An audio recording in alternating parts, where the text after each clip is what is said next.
Good morning, everyone. My name is Kelly Paffel. I'm with Swedgelock, and I oversee the steam system engineering and analysis, auditing, and also with the compressed gas work that we do for leakage correction. And today I want to talk about steam and condensate leakage and what I call a management program. The thing about what I call a management program, you go out and you find a leak and make a correction. That's only one part of the step. The next part is analyzing what caused the failure, which is basically root cause analysis, and determining what changes need to occur in the system to prevent leakage. What I tell plants, and doesn't matter what size, very small, very large, I'll allow you maybe 2 steam leaks a year, period. There's no reason to have more than 2 steam leaks. And as I go through this presentation, I'll kind of describe things that we can do today to stop leakage. There's no reason to have steam leaks. So to improve the steam condensate system, change must occur. No change, no improvements will occur. And basically, if you look at change or raise to a more desirable or more excellent quality or condition or make better. What we did in the steam and condensate system 5 years ago is not what we do today. What we did in the steam and condensate system 2 years ago is not what we do today. We continue to change to make improvements, reliability, increase production, reduce energy costs, reduce emissions. And I give people an example. I have an iPhone 5 and I'm going to upgrade to iPhone 6. So in my daily life, I change to improve what I can do as a support engineer to the world. And the same thing in plant operation. We need to change. So if there's no changes going to be done, then there's no improvements that will occur. Steam and condensate leakage has a negative effect on the steam and system in the plant operation. Steam leaks, you lose both the sensible and latent energy. The thing about steam leaks, they grow in size. The steam will erode the opening and will grow, or what we call wire draw. The thing about that is that we have to be very proactive, because if we let the leaks go, it will start to increase in size and more leakage will occur. So the increase in leakage size, the other thing, it permanently damages the components. You know, I go in and working on flanges, and they have steam leaking on the flanges. It erodes the flanges to the point that I got to really take the flanges out and put new flanges in. So steam leakage permanently damages the components that we're working in. Increase emissions. So if I go by and I see a steam leak to the atmosphere and look at it, yeah, it's energy, yeah, safety, but it's also emissions. Because if that steam is leaking to atmosphere, it does nothing for me in the process. If it's leaking out there, then I have to put more fuel into the boiler to overcome the leaks. More fuel in the boiler increases the emissions from the boiler. So we can do calculations based on the EPA that gives us how many pounds of CO2 a steam leak will cost us, how many pounds of SO2 a steam leak will cost us. So the thing, not only is it energy, safety, reliability, but also think about emissions.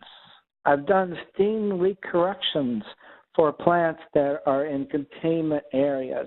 Containment means that they have to reduce emissions because they're surrounded by a city, residential areas, and they want to reduce the emissions. And the total base of the steam leak correction was reducing emissions.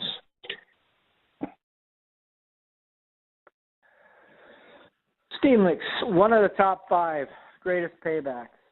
People always ask me, I want to optimize my steam system. One of your top 5, steam leaks. For one thing is that you fix it, it's instantaneous savings. The correction or improvement in the steam system has a greater payback. Everyone talks about correcting steam traps, and yes, you should correct your steam traps, but a high-pressure steam trap of 400 psi is probably failing into a flash recovery system, and you really don't lose any energy. You lose the mechanical work of it. A steam leak, you lose both the sensible and the latent energy. So it's one of the top 5. So it's a very important part of our optimization.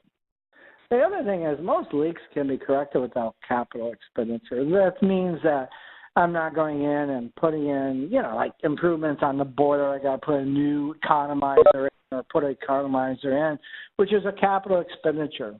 Steam leaks typically don't require capital expenditure.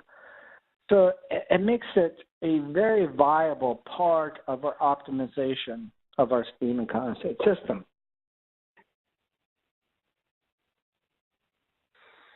Steam and condensate has a negative reliability. Failures with valves, failures with connections, failures with flanges. All this will cause production issues. The thing is that, I'll give you one example, especially leakage on steam tracing systems. In steam tracing, we require 100 psi, 338 degrees. If there's leakage, we're not going to get 100 psi. We're going to get some pressure less. Any pressure less will have a lower temperature, so therefore causes production. The other thing is that we have failures out of flanges. We've got to shut down parts or segments of the plant to correct the leakage. The thing with that is, again, now I got to schedule a shutdown of that plant to correct this leak area.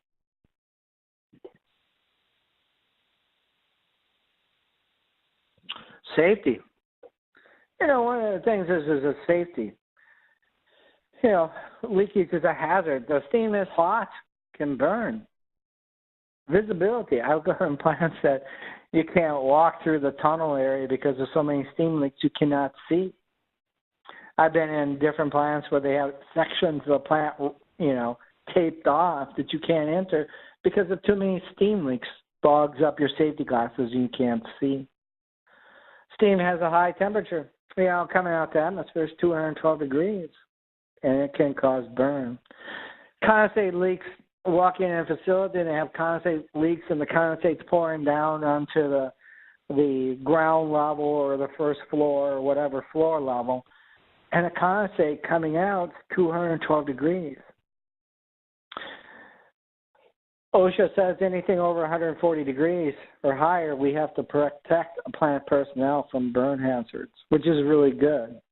So the thing about it is that one of the things we have to do is correct steam leakage to protect, plant personnel from the elevated temperatures. OSHA says 140 degrees or higher. We need to, protect the plant personnel. We want to correct the steam leaks. We do not want to rope off the area so people can't walk in there. We want to fix the correct leaks. Just remember, the standard is 140 degrees set by OSHA that we have to protect plant personnel. What are the major causes? The thing is that I write papers about steam leakage and do analysis and everything else. Connections, threaded and tube fitting. And I'll be talking about each one of these areas. Valves, internal leakage and external leakage. Corrosion. Waterhammer, flanges, piping. That's where we get most of the steam leaks are from these areas. Example. Connections. Shredded pipe. Every time I do a steam leakage assessment, number one, threaded connections. Bar none, threaded connections. People always ask me, how do I get around having steam leaks? Don't thread pipe, period. Don't thread pipe. If you get into the thread associations and the technology and everything else, we're relying on the thread itself to do the sealant. And yes, I've been through the Teflon tape and the blue sealant and the blue sealant. It's not a sealant, it's a lubricant. The thread ends up to be the sealing point. The other thing is that when you have a steam system, people have a tendency to forget it's going to expand and you're going to have contraction, expansion and contractions. So you're asking the threads to do the sealing. And you're asking the threads to take up the expansion and contraction. The next thing in the steam and the condensate system, you have CO2 corrosion and oxygen corrosion. CO2 corrosion attacks the weakest part of the pipe, that is the thread. Oxygen corrosion can attack the pipe, and it can also attack the threaded connection. The thing is that it comes down to installations. Why do we use threaded connections? We don't have to have a welder to do the welding. So it makes it a little bit easier, but it comes back to get us because we have so many steam leaks, which is causing a majority of issues. I gave up threaded pipe 24 years ago. I do not thread pipe. The thing is that I cannot afford to have steam leaks on the project I'm doing. I can't afford to put the pipe fitters back in there, correct steam leaks or condensate leakage. So I just don't thread pipe. So if you go in and have steam leaks, it's typically around the threaded connections. Welding, 15 PSI or higher. You have to have a certified welder to B31.1, which is the National Power Piping Code. In all my years of construction, and I'm continuously doing installations in the field, welds do not leak. If the welder is certified, I've never had a weld leak yet. Yes, I'm not done yet with my career, but I have not had a weld leak. The other thing is that we use, besides welding, we use tube fittings. Use of tube and tube fittings, we've been doing that for 35, 40 years. The thing about tube fittings today, tube fittings are guaranteed not to leak. But the thing is that going on plants, and there are tube fittings that are leaking, and that's because they're improperly installed. The people have not been trained correctly how to install the tube fitting. But if you install the tube fitting correctly, no problem. I'm doing a project right now where the pressure is at 400 PSI. And the plant says, well, can you use tubing and tube fitting at that pressure? Well, yeah, we use tube and tube fitting at 3,200 PSI. 400 PSI is not that very high of a pressure. So when you're looking at installations, as you can see in this picture, is a typical installation that we use, which is using tubing and tube fittings for installing a simple device as a steam trap station. And that's been in operation for 4 years now, no leaks. So, but anyway, just another way to get around using threaded connections. Flanges. People say, flanges leak. No, people make flanges leak. Today, you need the proper material selection for the gasket. I should have put it in there, gasket material selection. You need to know the proper torque specification. Today, gaskets are torqued. Don't go up there with a close-in wrench, put it on the bolt, hit it with a maul 3 times and think that is torque. That's not torque. The other thing is you have to know the torque pattern, which comes from the gasket supplier. The next thing, you have to only have axial movement on the pipe. If we think we're going to have anything but axial movement, is that we will guide the pipe. Not support the pipe, guide the pipe. A guide can support the pipe, but support cannot guide the pipe. So people need to understand the difference between a guide and a support.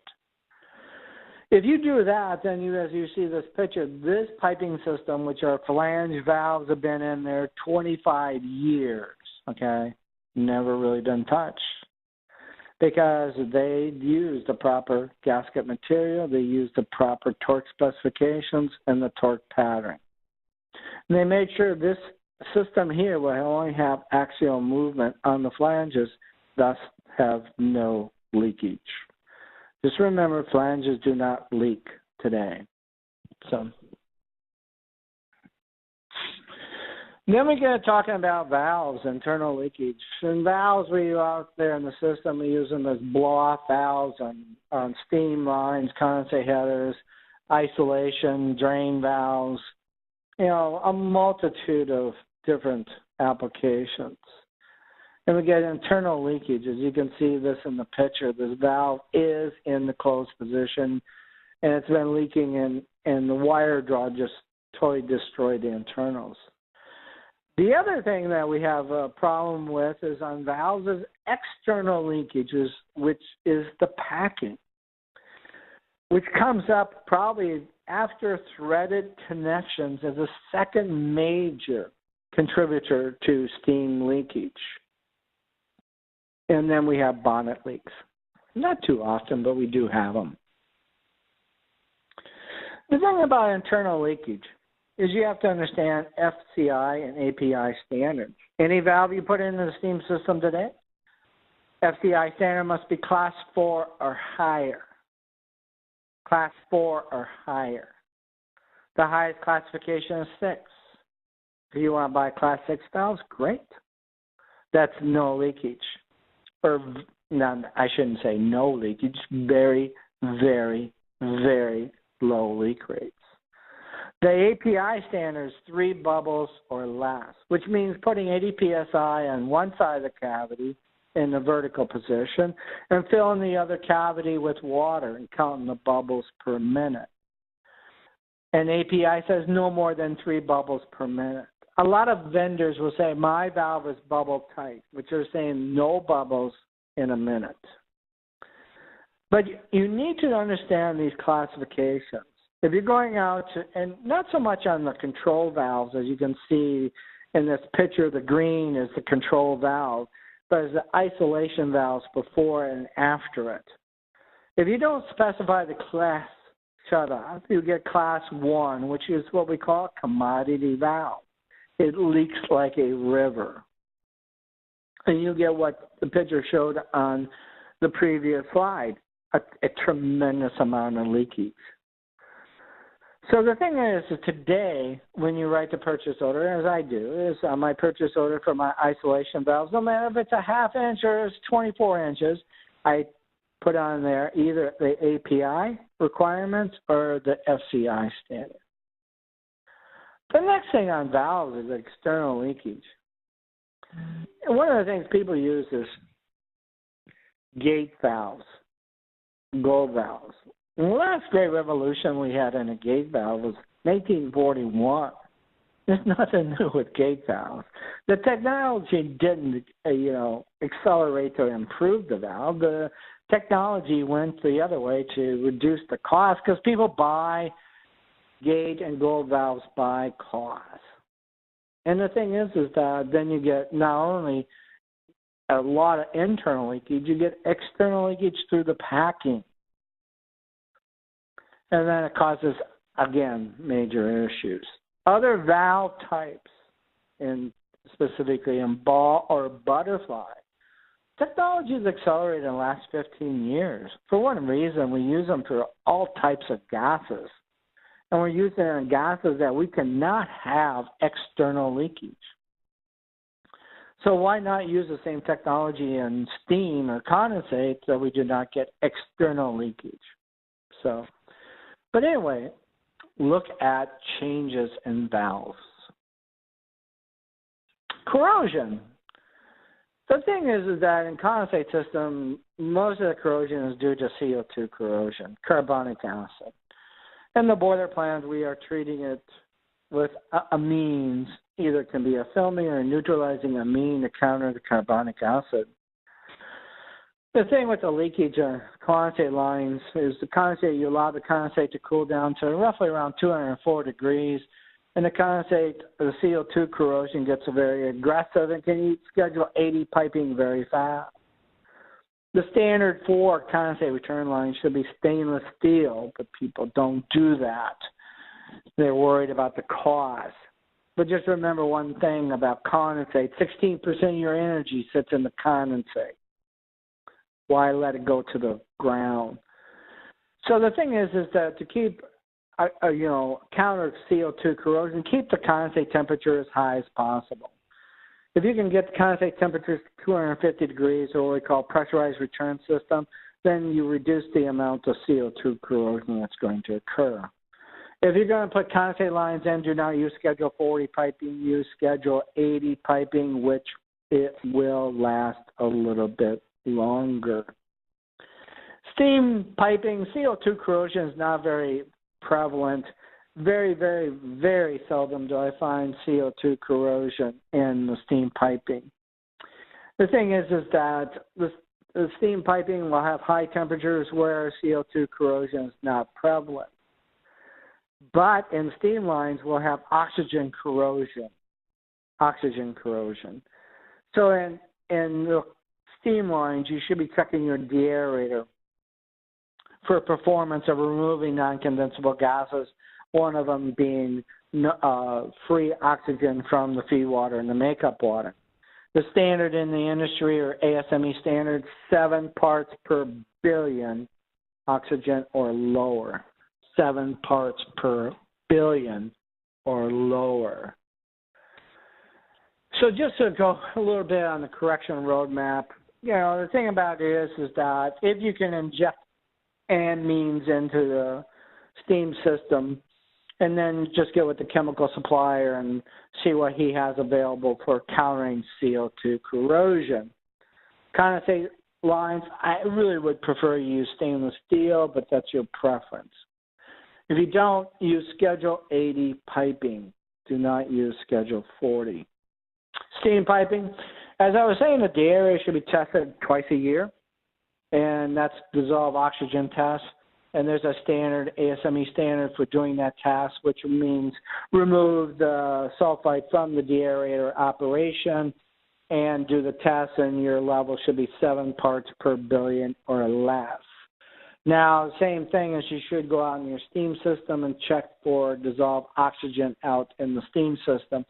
Out in the steam system, we do not want more than 80 parts per billion out in the steam system.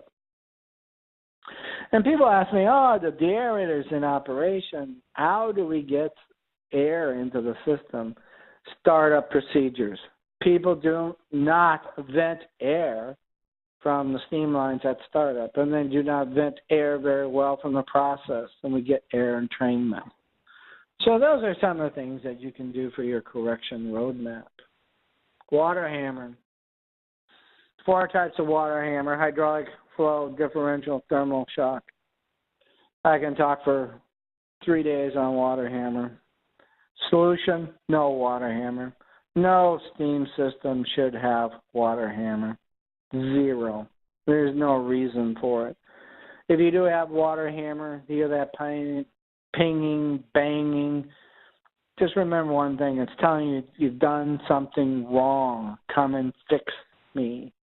Otherwise, it's going to do damage. So the thing about waterhammer, can take piping, elbows out, cracked valves. The list goes on. And then my only comment with waterhammer, if you hear it, go out and make corrections. You should not have waterhammer. It's a very, very safety issue. And so no waterhammer. Erosion. A small leak today will be larger tomorrow. The thing is that the steam will wire draw, erode the materials causing a leak. So you get them around threaded connections, we get a leak, and just continues to grow and grow and grow.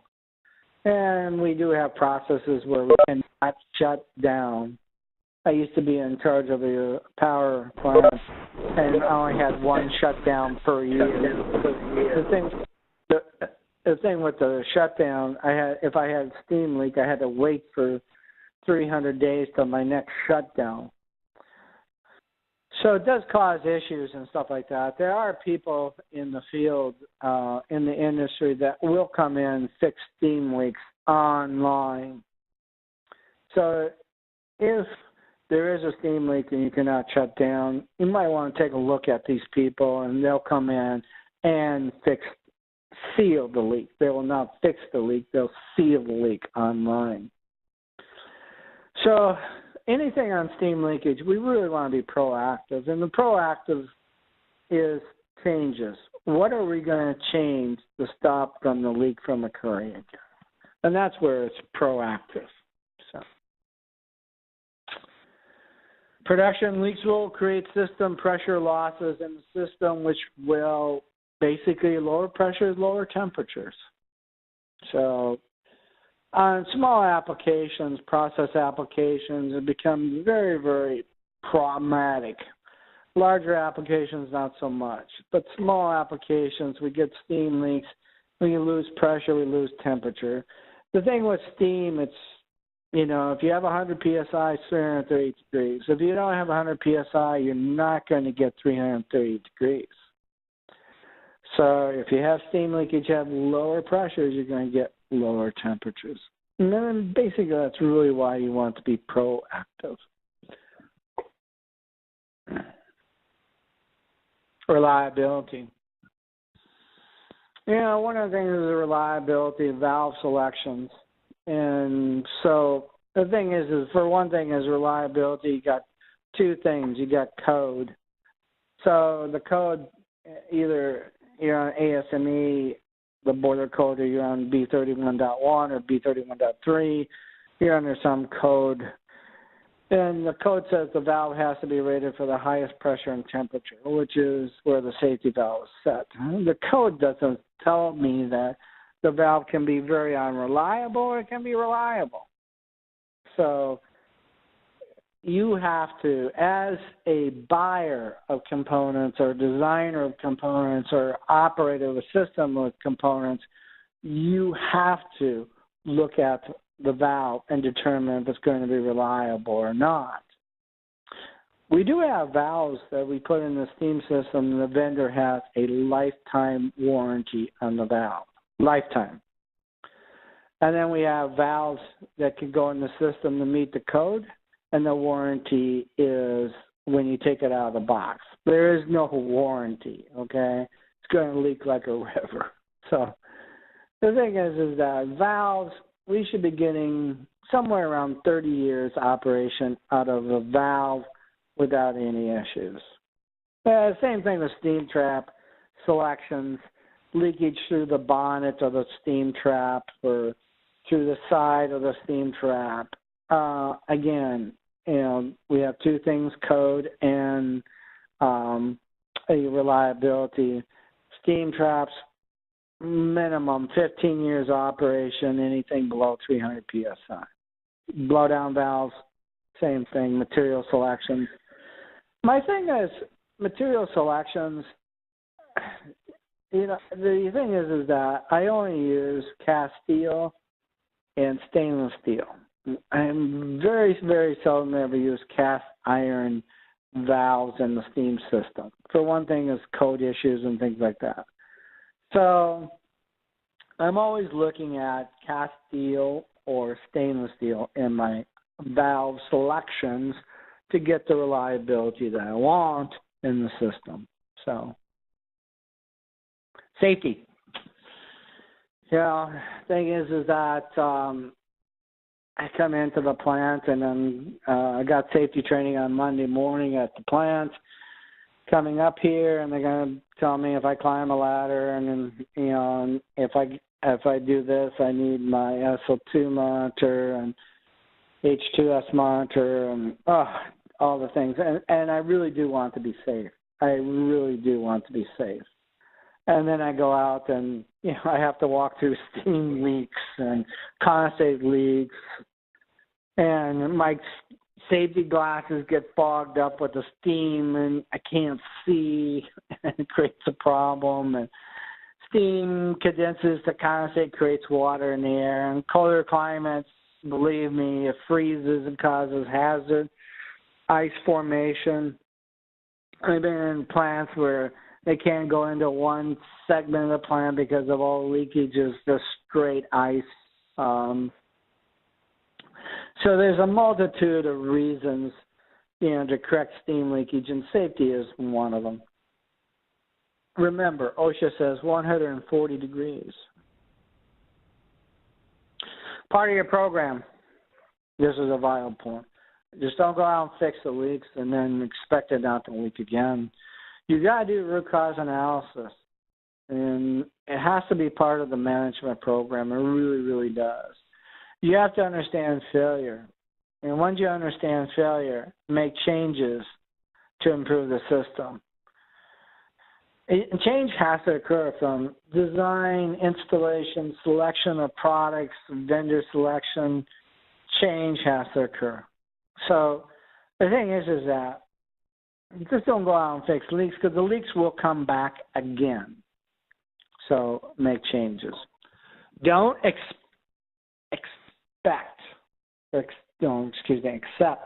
leakage as normal. It's abnormal.